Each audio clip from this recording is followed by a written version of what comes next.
Hello friends, constitution में अभी तक हमने प्रियम्बल प्रस्तावना उद्देशिका part 1 article 1 to 4 the union and it's territory, second part में आर्टिकल 5 to 11 में सिटीजनशिप के बारे में डिस्कस किया, थर्ड पार्ट में आर्टिकल 12 to 35 में फंडामेंटल राइट्स के बारे में हमने डिस्कस किया और फोर्थ पार्ट में 36 से 51 डीपीएसपी राज्य नीति के निर्देशक तत्व और part 4A article 51A fundamental duties. तो इनका एक पेयर अपने को बना के इनको लर्न करना है।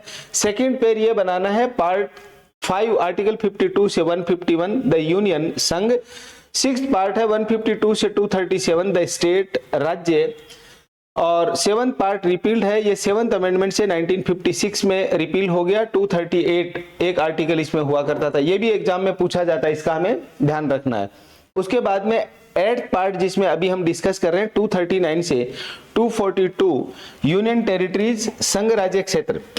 तो अभी हमारे एक हो गया पार्ट 5 द यूनियन, दूसरा हो गया पार्ट 6 द स्टेट, और जैसे 28 स्टेट हैं ऐसे ही 8 यूटी है यूनियन टेरिटरीज हैं, तो उनके बारे में भी हमने डिस्कस कर लिया। उसके बाद में 9th पार्ट है पंचायत का, जो कल की क्लास में हम डिस्कस कर रहे थे। 9A पार्ट है म्युनिसिपैलिटी का और 9B है कोऑपरेटिव सोसाइटीज का। इनकी एक कंपैरेटिव स्टडी हम कल की क्लास में कर रहे थे। जहां तक कल डिस्कशन हो गया उससे आगे का डिस्कशन अभी हम करेंगे। यहां पर हम लोग थे, तो ये वाले पूरे प्रोविजन पंचायत के हैं, यानी part 9 from article 243 to 243O। ये पार्ट 9A है म्युनिसिपैलिटी का फ्रॉम आर्टिकल 243P से ZG, और ये पार्ट 9B है कोऑपरेटिव सोसाइटीज का 243ZH से ZT। इनके सिमिलर प्रोविजन की एक टेबल बनी हुई आपको दिखाई दे रही है। हम कल की क्लास में 243 आर्टिकल हमने डिस्कस किया और 243 में डिस्ट्रिक्ट, ग्राम सभा, इंटरमीडिएट लेवल यानी मध्यवर्ती स्तर, panchayat, panchayat area, population, village, ये सारा डिस्कस किया हमने। यहां पर 243 में 243 इसका एक बार पहले एक को डिस्कस कर लेते हैं, दूसरा ऑटोमेटिक प्रिपेयर हो जाएगा। 243 के बाद 243A में कल हमने डिस्कस किया था ग्राम सभा किसको कहते हैं। 243B में कॉन्स्टिट्यूशन ऑफ पंचायत, पंचायतों का गठन कैसे होता है। जैसे यहां पर पंचायतों का गठन है उसी प्रकार से राज्यसभा, लोकसभा, इनके सिमिलर प्रोविजन भी हमने ये 243 के C में ये लिखे हुए हैं। ये कल की क्लास में हमने डिस्कस किया था। राज्यसभा 80 में है, लोकसभा 81 में है, विधानसभा का गठन 170 में और विधान परिषद का 171 में, और पंचायत का 243C में। जैसे इसका 243C में है, ऐसे सिमिलर प्रोविजन एक बार एक डिस्कस करके फिर अपन कंपेयर करेंगे इनको। जैसे 243C में पंचायत का गठन है, ऐसे 243R में म्युनिसिपैलिटी के गठन के बारे में है। तो ये हम एक एक इनको देखते चलेंगे। उसके बाद में कल आर्टिकल 243D ये हमने डिस्कस किया पंचायत की संरचना के बाद में।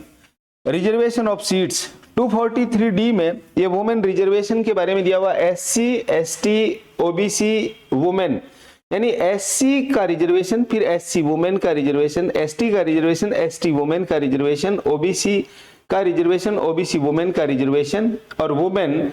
और अब आने वाले समय में इसमें एक रिजर्वेशन और जुड़ जाएगा EWS का, वो भी हमें देखने को मिलेगा। तो ये रिजर्वेशन जैसे 243D में है, यहां इसके जैसा सिमिलर प्रोविजन नगर पालिका में 243D जैसा 243T में है। ये सिमिलर प्रोविजन जो है इनको हमने एक साथ में इंडिकेट कर रखा है। तो 243D के बाद में 243E ड्यूरेशन। अब ड्यूरेशन जैसे हमारी पार्लियामेंट का भी 5 ईयर है, यानी लोकसभा का, पार्लियामेंट के एक हाउस का, ऐसे प्रेसिडेंट का, वाइस प्रेसिडेंट का, गवर्नर का, सबका कितना कितना ईयर है, 5 ईयर। विधानसभा का 5 ईयर। ऐसे ही पंचायत का भी टेन्योर 5 ईयर। अभी राजस्थान में सारी पंचायतों का पुनर्गठन हुआ है सब जगह पूरे स्टेट में, और अब चुनाव भी होने वाले हैं राजस्थान स्टेट में। तो जो इलेक्शन होंगे वो इस रिजर्वेशन के अकॉर्डिंग होंगे। टेन्योर 5 ईयर होगा। अब 5 ईयर पूरे होने वाले हैं, इसलिए हम इलेक्शन करवाने वाले हैं।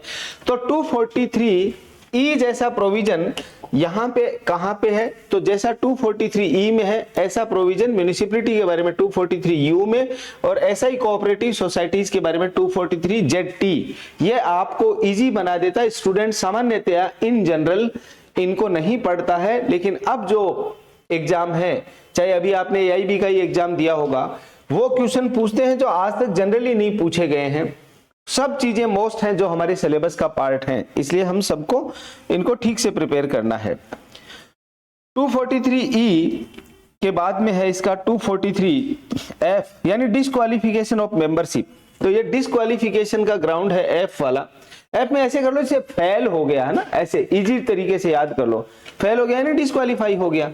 तो डिस्क्वालीफाई हो गया, पंचायती राज में ये बना दिया कि 2 से ज्यादा बच्चे होंगे। कल मैंने जावेद वर्सेस हरियाणा वाला केस बताया था आपको, तो 2 से ज्यादा बच्चे हो गए, डिस्क्वालीफाई हो गया। बीच में वसुंधरा राजे सरकार ने इसमें एजुकेशन किया था पंच के लिए, इन पोस्टों के लिए, वार्ड पंच, सरपंच, प्रधान, जिला प्रमुख, जैसे 8वीं पास, 10वीं पास, 12वीं पास, बीए पास, ऐसा एजुकेशन किया था। लेकिन बाद में जो उनके बाद में वसुंधरा राजे के बाद में अशोक गहलोत सरकार आई, उन्होंने इसको हटा दिया था। ये ग्राउंड ऑफ डिस्क्वालिफिकेशन, जिसमें केस लिख लो 243 एक्ट में, जावेद वर्सेस हरियाणा। ये इसका 2 child norms constitutional for elected post, ऐसा करके उसमें आप एक छोटा सा लिख दो ताकि आपको याद रहे। उसके बाद में 243G powers, authority and responsibility of panchayat, पंचायतों की शक्तियां, प्राधिकार और उत्तरदायित्व। ये यहां से आज का डिस्कशन हम स्टार्ट कर रहे हैं कि इनके क्या पावर्स होंगे 243G से। ये तो पंचायत के कार्य क्या क्या है यहां देख लो, एक बार ब्रीफ किया हुआ है, लिख रखा मैंने यहां पे।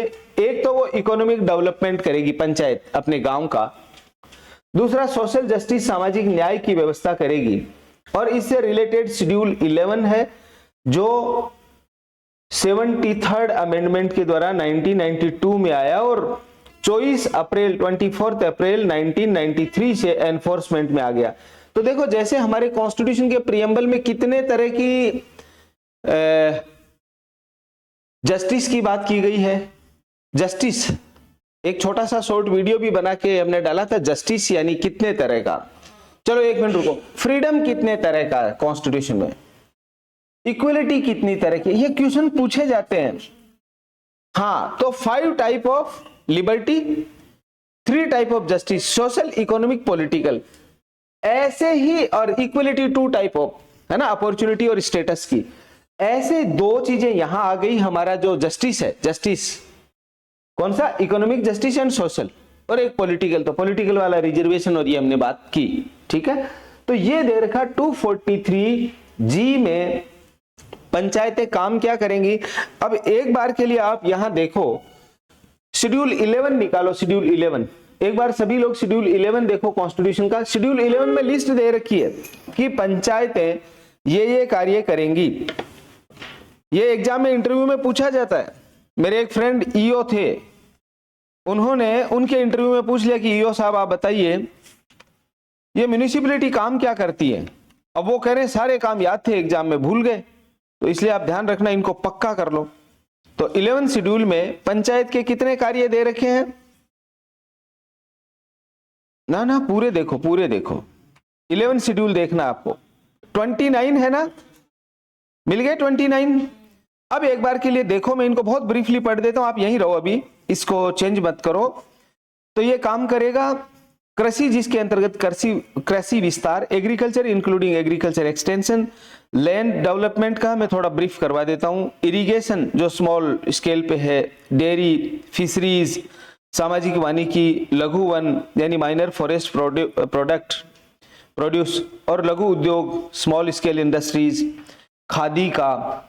ये पूछते हैं एग्जाम में, ध्यान रखना इनका, रूरल हाउसिंग का, ड्रिंकिंग वाटर का यानी ग्रामीण आवास, पेयजल, फ्यूल एंड फूडर, ईंधन और चारा, सड़कें, ये गांव से संबंधित जो कार्य हैं, ग्रामीण विद्युत का, अपारंपरिक ऊर्जा स्रोत जो आजकल ये प्लेटें लगा रहे हैं ना, सोलर वाली, ये गरीबी उन्मूलन का, शिक्षा का, तकनीकी शिक्षा का, प्रौढ़ शिक्षा का, प्रौढ़ शिक्षा शहरों में नहीं है आती, ध्यान रखना, लाइब्रेरी का, सांस्कृतिक क्रियाकलाप, बाजार और मेले, स्वास्थ्य, स्वच्छता, परिवार कल्याण, महिला और बाल विकास, सामाजिक कल्याण, दुर्बल वर्गों का विशिष्टता, SC ST के इनके वेलफेयर के लिए, और सामाजिक वितरण प्रणाली और सामुदायिक आस्तियों का अनुरक्षण। तो ये 29 वर्ग जो बता रखे हैं वो, और यहां पर इस आर्टिकल 243G में बताया गया economic development and social justice को अश्योर करेगी पंचायत, ये उसका काम होगा। सोशल डेवलपमेंट यानी इकोनॉमिक डेवलपमेंट कैसे करेगी, ताकि गांव में, अभी देखो बिहार में चुनाव हुए, बिहार में प्रशांत किशोर चुनाव हार गए, लेकिन उन्होंने एक नारा दिया कि मैं ऐसे छोटे छोटे उद्योग लगाऊंगा जिनसे गांव में लोगों को रोजगार मिल जाए, कुछ उसके लिए मैं पैसा दूंगा, ऐसा उन्होंने बताया। वो बात अलग है कि उनकी एक भी सीट नहीं आई।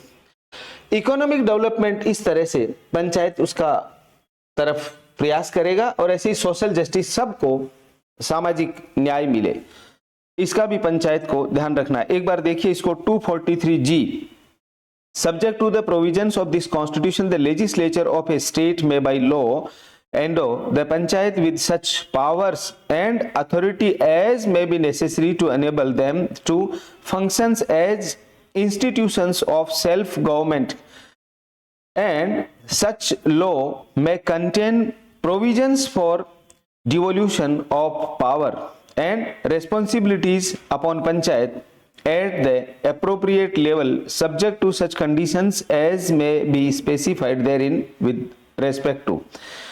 यानी पंचायतों की शक्तियां, प्राधिकार और उत्तरदायित्व संविधान के उपबंधों के अधीन रहते हुए, ये जो हम बात कर रहे हैं संविधान के उपबंध हैं, कौन सा, आर्टिकल 243 का G और उधर शेड्यूल 11, इसमें कहा गया संविधान के उपबंधों के अधीन रहते हुए किसी राज्य का विधानमंडल विधि के द्वारा पंचायतों की ऐसी शक्तियां और प्राधिकार प्रदान कर सकेगा, जो पंचायती राज अधिनियम एक्ट पास करके उनको शक्तियां दी गई हैं, जो उन्हें स्वायत्त शासन के संस्थानों के रूप में कार्य करने में समर्थ बनाने के लिए आवश्यक हो। पंचायतों का भी 5-5 करोड़ का बजट है, बहुत ह्यूज बजट आता है। अभी सरपंच के चुनाव होंगे, आप देखना कितनी ज्यादा कंपटीशन इनमें रहेगा।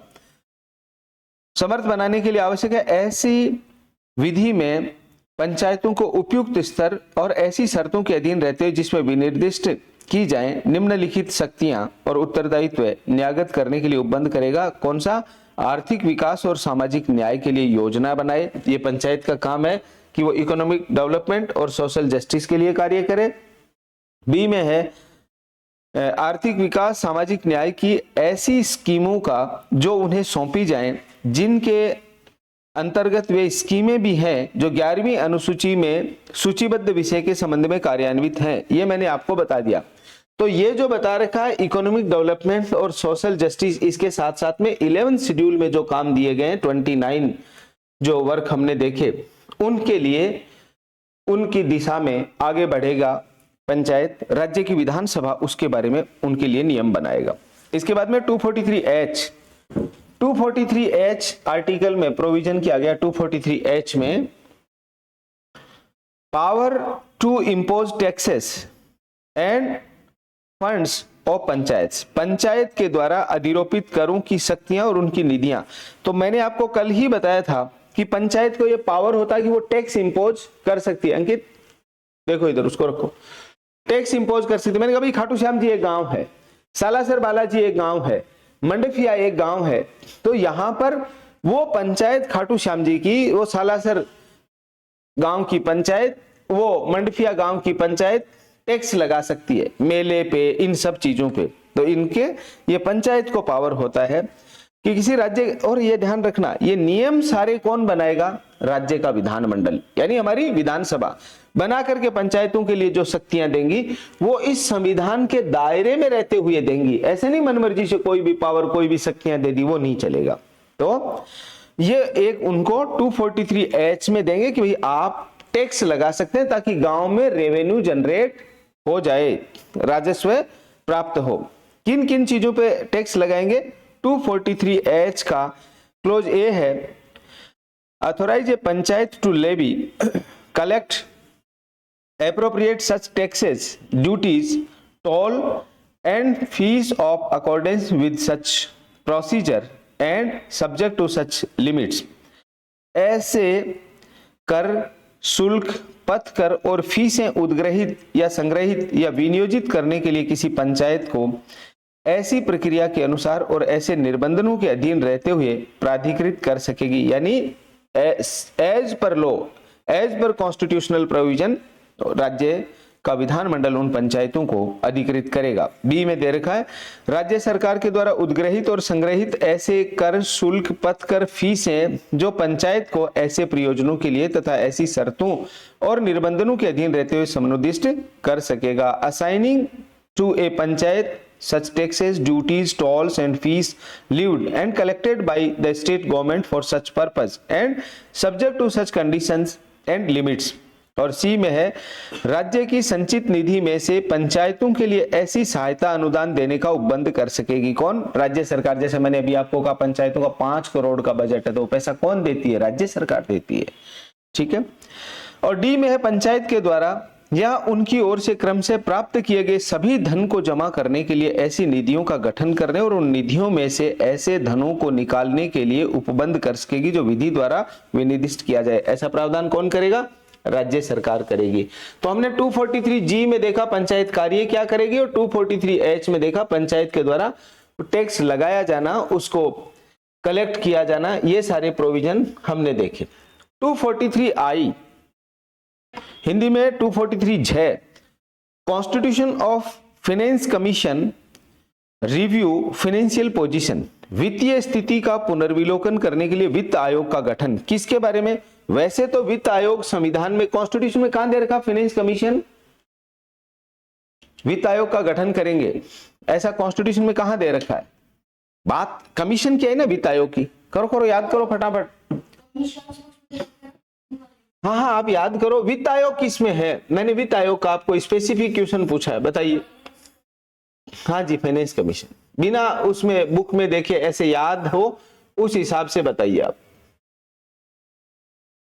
यहां देखो, कॉन्स्टिट्यूशन में जितने कमीशन हैं, पहला कमीशन है एनजेएसी, कमीशन की बात कर रहा हूं। देखो, 2 सिस्टम है, एक तो है जुडिशियल सिस्टम। एक मिनट, जुडिशियल सिस्टम कौन सा हो गया? 124 से 143 में तो सुप्रीम कोर्ट हो गया। हाँ, 124 से 147 सुप्रीम कोर्ट हो गया। इस 1 को बीच में ले ले, 214 से 232 हाई कोर्ट हो गया, और 32 के आगे 233 से 237 सुप्रीम कोर्ट। ये हो गया जुडिशरी। उसके बाद में क्वासी जुडिशियल में हमारे कॉन्स्टिट्यूशन में दे रखा कमीशन, ट्रिब्यूनल और काउंसिल, स्टेट काउंसिल और ये सब। तो ट्रिब्यूनल इधर देखिए, ट्रिब्यूनल ये है, एक बार देख लो इसको ध्यान से। ट्रिब्यूनल ये है NJAC, article 124 A B C, 99 amendment से 2015 में। ये फाइनेंस कमीशन, ये इसका मैंने पूछा था आपको, वित्त आयोग किसमें है? आर्टिकल 280, याद रखो इसको। 280 बहुत बार एग्जाम में पूछा जाता, फ्रीक्वेंटली ये सारे कमीशन पूछे जाते हैं। यूपीएससी, आरपीएससी, ये 315 से 323 आर्टिकल में। इलेक्शन कमीशन 15th पार्ट में है, 324 से 329। ये SC commission, ST commission, OBC commission, ये 338, 338A, 330B, और थोड़े दिन में देखने को मिलेगा 338 का सी, ईडब्ल्यूएस कमीशन। संविधान में यही है। और एक वुमेन कमीशन भी इसी में हो जाएगा, क्योंकि वुमेन को भी रिजर्वेशन दे दिया गया। पहले वुमेन को रिजर्वेशन तो था, लेकिन विधानसभा और लोकसभा में नहीं था। इसलिए विधानसभा और लोकसभा में, तो इसलिए 2 कमीशन और बनेंगे। वुमेन कमीशन जो अभी बना हुआ है, लेकिन वो हमारे कॉन्स्टिट्यूशनल प्रोविजन इन आर्टिकल में नहीं है। ठीक है, कॉन्स्टिट्यूशन से एम्पावर होकर के बनाया हमने, आर्टिकल 15 के क्लोज 3 से पावर लेकर के। थोड़े दिन में यहां जुड़ जाएगा, आपको देखने को मिलेगा। जैसे 238A, 238 में एससी कमीशन, 238A में एसटी कमीशन, 238B में ओबीसी कमीशन। ये 2018 में बना था, जबकि ओबीसी को रिजर्वेशन तो 1990-95 यहां आते आते मिल गया था।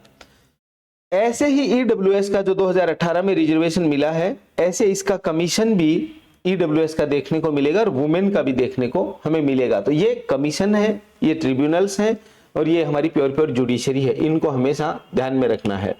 तो वित्त आयोग राज्यों की वित्तीय स्थिति, यानी राज्य अपने उस पंचायत का वित्तीय स्थिति के बारे में ठीक तरह से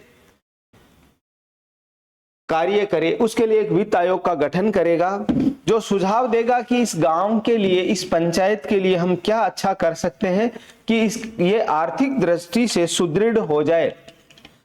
इसके लिए वित्त आयोग के बारे में यहां पर 243I में प्रोविजन किया गया है। देखिए इसको 243I, the governor of state shall as soon as may be within 1 year from the commencement of this constitution, कौन से वाला अमेंडमेंट? 73rd अमेंडमेंट एक्ट 1992 हमने यहां लिख रखा है, देखिए इधर यहां पे ये रहा 73rd अमेंडमेंट 1992, इसका विद इफेक्ट फ्रॉम है 24 अप्रैल 1993। कल की क्लास में भी आपको बताया था, आज भी इन सब चीजों को रिवाइज करते हुए हम लोग आगे बढ़ रहे हैं। तो ये लागू होने के 1 साल के भीतर ऐसे आयोग का गठन है वो करेगी राज्य सरकार। And thereafter at the expiration of every 5th year, यानी हर 5 साल में, constitute a finance commission to review the financial position of panchayat and to make recommendations to the governor as to, इसमें A-B-C करके दिया हुआ है, पहले हिंदी में देखिए। वित्तीय स्थिति के पुनर्विलोकन के लिए वित्त आयोग का गठन, यह है आर्टिकल 243I यानी 243 इसका खंड 1 है राज्य का राज्यपाल। एग्जाम में पूछते कौन करेगा वित्त आयोग का गठन, तो राज्यों में राज्यपाल करेगा, क्योंकि पंचायत हमारा स्टेट लिस्ट का सब्जेक्ट है। राज्य का राज्यपाल संविधान, एक बार ऐसा करो, स्टेट लिस्ट के जो सब्जेक्ट दे रखे 66, इसमें देखो पंचायत कितने नंबर का सब्जेक्ट है, दिया हुआ भी है या नहीं है, एक बार ये भी देख लो। हो सकता है ना भी दिया हुआ हो क्योंकि लोकल अथॉरिटी में, और इसका तो शेड्यूल अलग से है 11 शेड्यूल, फिर भी एक बार के लिए देख लो। हाँ, स्टेट लिस्ट में कहीं पंचायत नाम दिया हुआ है क्या?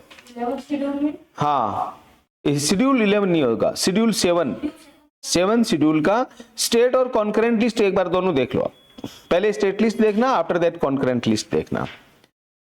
तो राज्य का राज्यपाल संविधान का 73वां संशोधन अधिनियम 1992 के आरंभ से इसमें देखना है कि पंचायत कितने नंबर पे एंट्री है ना। पहले स्टेट लिस्ट देखो, आफ्टर दैट कॉन्करेंट लिस्ट देखो, इसमें पंचायत है भी या नहीं है, एक बार चेक कर लो। तो प्रारंभ से 1 वर्ष के भीतर यथाशीघ्र और तत्पश्चात प्रत्येक 5वें वर्ष की समाप्ति पर वित्त आयोग का गठन करेगा, जो पंचायत की वित्तीय स्थिति का पुनर्विलोकन करेगा और राज्य के द्वारा उद्ग्रहित करों, शुल्कों, पथ कर ऐसे टैक्स इंपोज करेगा। ये इसमें प्रोविजन किया गया, ये वित्त आयोग इस काम को देखेगा। तो यहां पर आई में जो वित्त आयोग का गठन किया गया है, यह गांव की आर्थिक व्यवस्था कैसे सुदृढ़ हो इसके बारे में है। और 243 का जे है कि जो पैसा हमने दिया है उसका हिसाब किताब देख लो। तो हिसाब किताब के लिए इसका article 243 J, audit of accounts of panchayat, panchayat के लेखाओं की संपरीक्षा करना, ये 243 जे में दे रखा है। और 243 जे जैसा प्रोविजन यहां पे कहां दिया हुआ है, तो यहां दे रखा है 243 जेड में म्यूनिसिपैलिटी के बारे में, और 243 जेड एम में कोऑपरेटिव सोसाइटीज के बारे में। इसको भी हमें ध्यान में रखना है। इसके आगे देखिए, तो ऑडिट के बारे में, किसी राज्य का विधानमंडल विधि के द्वारा पंचायतों के द्वारा लेखे रखे जाने और लेखाओं की संपरीक्षा करने के बारे में उपबंध करेगा। लेजिस्लेचर ऑफ स्टेट में by law make provisions with respect to maintenance of accounts by panchayat and the auditing of such accounts. ये 243 का जे है कि राज्य का विधानमंडल पंचायतों के बारे में ऑडिट, यानी यहां पे वित्त आयोग हो गया आई में और जे में ऑडिट का। उसके बाद में 243 के में इलेक्शन टू द पंचायत, जैसे मैंने अभी आपको कहा कि राजस्थान में पंचायतों के चुनाव होने हैं, तो इलेक्शन हर 5 साल इनका टेन्योर है, ये 5 साल का कार्यकाल पूरा हो इससे पहले चुनाव करवा लिए जाएंगे। इसलिए स्टेट लिस्ट भी आपने देख ली, कॉन्करेंट लिस्ट भी देख ली, इसलिए नहीं है क्योंकि पंचायत के बारे में जो ये डेफिनेशन दे रखी ना, इधर देखो स्टेट की डेफिनेशन, तो स्टेट की डेफिनेशन में क्या दिया हुआ है, ये देखो इधर, स्टेट की डेफिनेशन में क्या है, स्टेट की डेफिनेशन में दिया हुआ है ये यूनियन लिस्ट, स्टेट लिस्ट और कॉन्करेंट लिस्ट। मैंने अभी आपको कहा स्टेट लिस्ट के 66 सब्जेक्ट देख लो, कॉन्करेंट लिस्ट देख लो। इसलिए आपको यहां पर नहीं मिला पंचायत के बारे में अलग से, क्योंकि इसके बारे में ये जो स्टेट की डेफिनेशन हमने डिस्कस की है उसमें ये इंक्लूड है कि स्टेट यानी क्या।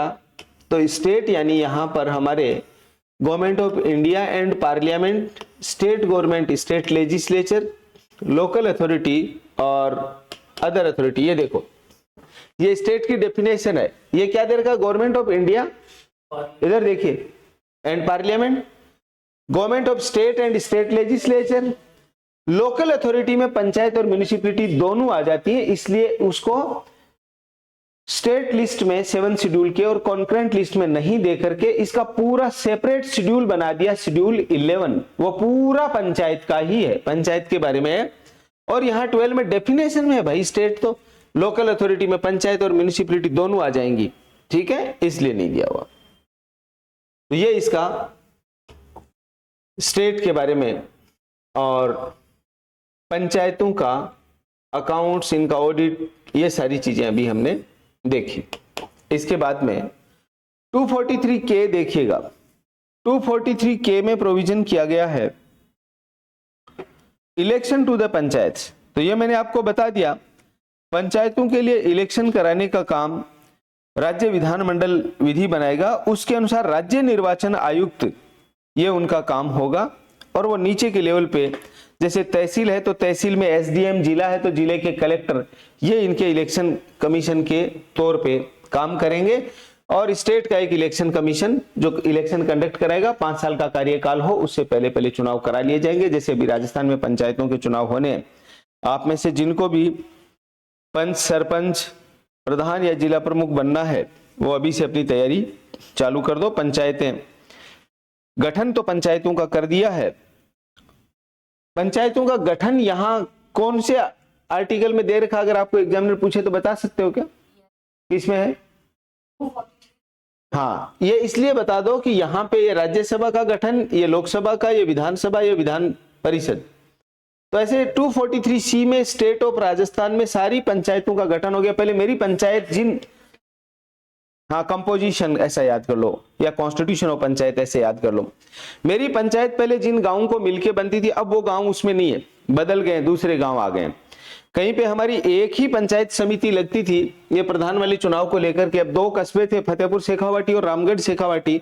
फतेहपुर शेखावाटी में ही अब तक प्रधान पंचायत समिति वहां थी, अब एक पॉपुलेशन बढ़ने से दूसरी पंचायत समिति इधर रामगढ़ शेखावाटी में भी कर दी, तो ये 2 जगह प्रधान का हो जाएगा। ऐसे सरपंच का पंचायतों का चेंज किया है। अब चुनाव होने हैं तो चुनाव हर 5 साल में राज्य का चुनाव आयोग करवाएगा। ये हो गया 243 के। 243 एल में एप्लीकेशन टू यूनियन टेरिटरीज, संघ राज्य क्षेत्र को लागू होना। ये 243 एल में जो प्रोविजन दे रखा है भाई, ये गांव का विषय है।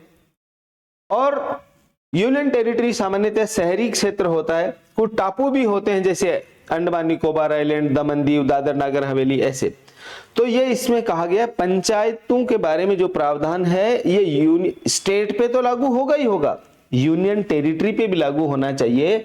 ऐसा देखो हमारे देश में कितने स्टेट और कितनी यूटी हैं, 28 स्टेट और 8 यूटी हैं।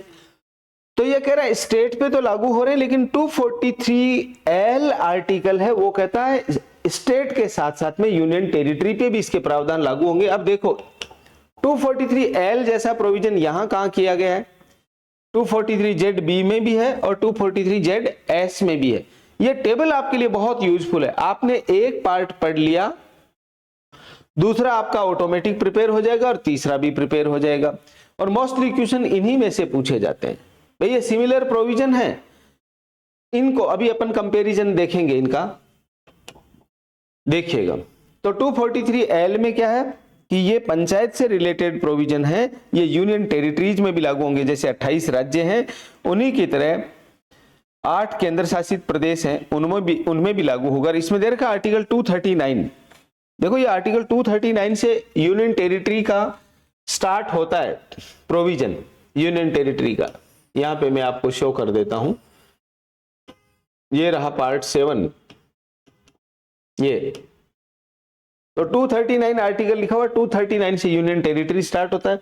239A पुडुचेरी और जम्मू कश्मीर के बारे में, 239AA दिल्ली के बारे में। ये इन कॉन्स्टिट्यूशनल अमेंडमेंट से आए हैं, 14th अमेंडमेंट 1962 और 239AA 69 अमेंडमेंट 1991, इनको ध्यान रखना। और 69A है वो 14th अमेंडमेंट से 1962। ये पंचायत से रिलेटेड, ये यूनियन टेरिटरी से रिलेटेड प्रोविजन है। इन दो पुडुचेरी और जम्मू कश्मीर, इन दोनों यूटी में 239A में विधानसभा, इसलिए ये प्रोविजन किया गया। 239AA में दिल्ली में विधानसभा, इसके लिए प्रोविजन किया गया। तो ये ध्यान रखना, आर्टिकल 239A यानी यूनियन टेरिटरी संघ राज्य क्षेत्र के बारे में। हमारे देश में इस समय वर्तमान में 8 यूटी हैं, उन पे भी पंचायतों के प्रोविजन लागू होंगे, ऐसा आर्टिकल 243L कहता है। इसको ध्यान रखना, किसमें प्रोविजन किया गया?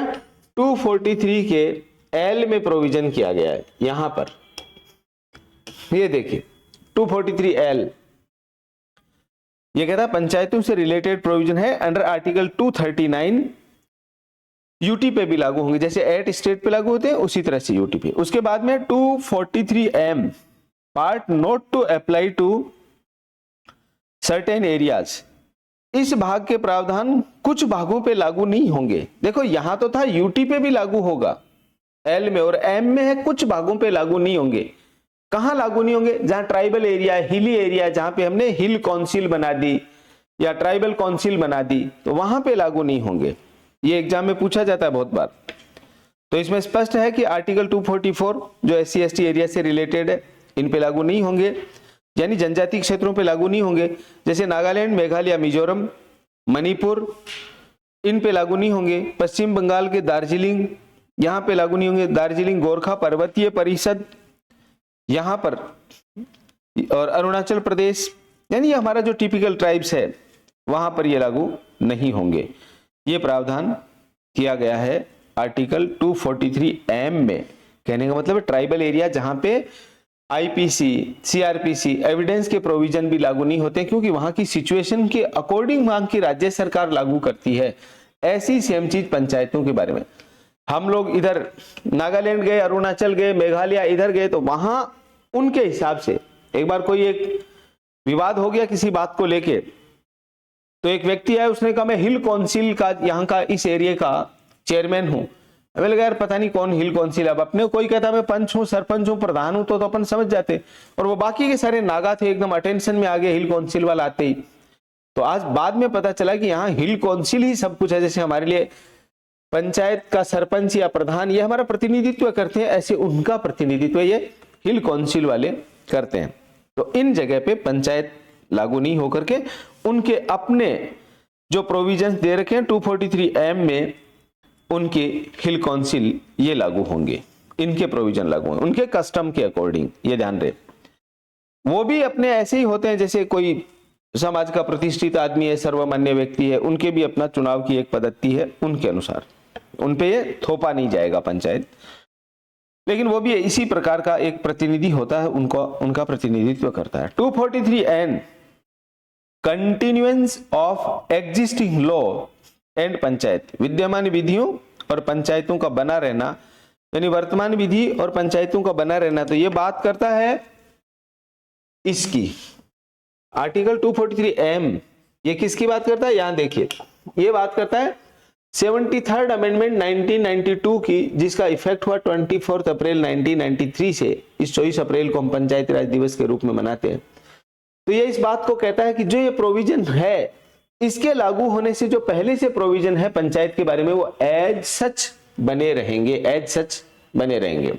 ये ध्यान रखना। ये इसका स्क्रीनशॉट ले लो आप लोग जो रिकॉर्डेड क्लास में है, लाइव क्लास में है, और ऑफलाइन में वो इसका फोटो ले लो। ये आपके लिए बहुत यूजफुल टेबल है। आप एक तो इसमें आपका इंटरेस्ट बढ़ जाएगा पार्ट 9A और पार्ट 9B में।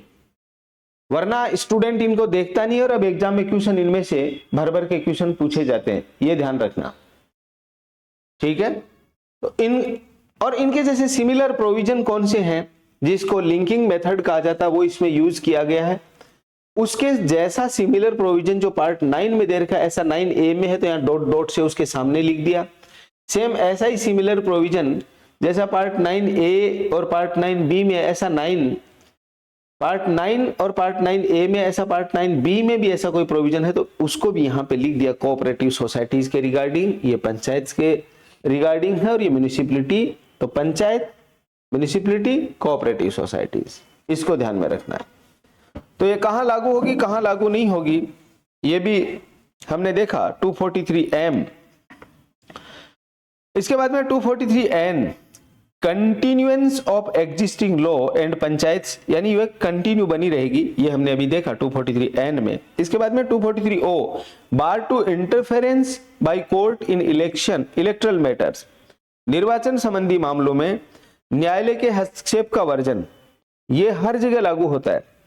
ये लोकसभा के, राज्यसभा के चुनाव में भी, विधानसभा, विधान परिषद के चुनाव में भी और पंचायत के चुनाव में भी कोर्ट का कोई इंटरफेयर नहीं होगा। जैसे मेरी पंचायत का गठन हुआ है, अब जो गांव जुड़े हैं, कई गांव किसी किसी पंचायत में बड़े दूर वाले गांव को जोड़ दिया, जबकि वो गांव बड़ा है, उस गांव में पंचायत होनी चाहिए, तो वो लोग हाई कोर्ट में नहीं जा सकते। पंचायत का गठन कर दिया चुनाव आयोग ने, अब उनको जाना है तो फंडामेंटल राइट को ग्राउंड बनाकर कहीं कोई सुप्रीम कोर्ट चले जाएं तो चले जाएं, या हाई कोर्ट तो उनको एंटरटेन ही नहीं करता सामने। हालांकि 226 में हाई कोर्ट भी जा सकते हैं, ऐसा मना ही नहीं है, लेकिन सुना नहीं जाता उनको सामान्यतः इसी प्रोविजन की वजह से। तो 243O में इसके तहत जो भी परिसीमन अभी किया गया है, पंचायतों का पुनर्गठन किया गया, इस बात को लेकर कि मेरा गांव इस पंचायत में क्यों जोड़ा या वो नई पंचायत क्यों बनाई, पहले मेरा गांव पंचायत में था, ऐसे तमाम मुद्दों को लेकर, ऐसे प्रश्नों को लेकर के किसी पंचायत में,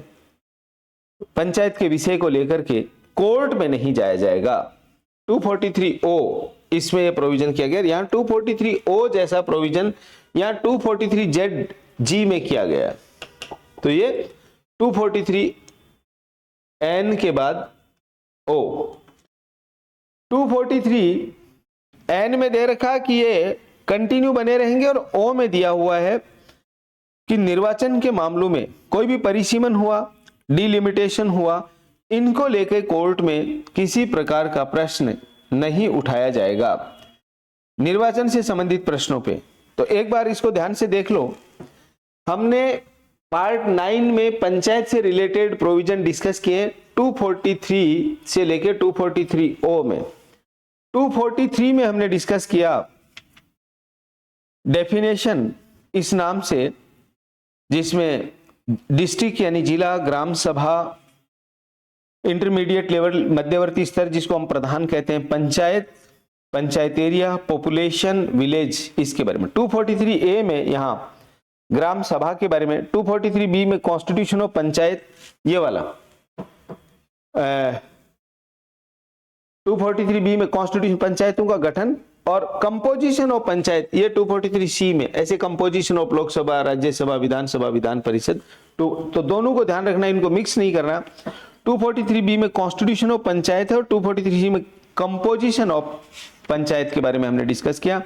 243D में रिजर्वेशन के बारे में हमने डिस्कस किया कि कौन सी कितनी सीटें हैं जो रिजर्वेशन होंगी। लगभग इसमें 50% रिजर्वेशन होता है महिलाओं का, और ये सारा मिला करके महिलाओं को 50% सीटें, बाकी SC, ST, OBC इन सब का रिजर्वेशन तो है ही है, वुमेन का भी है।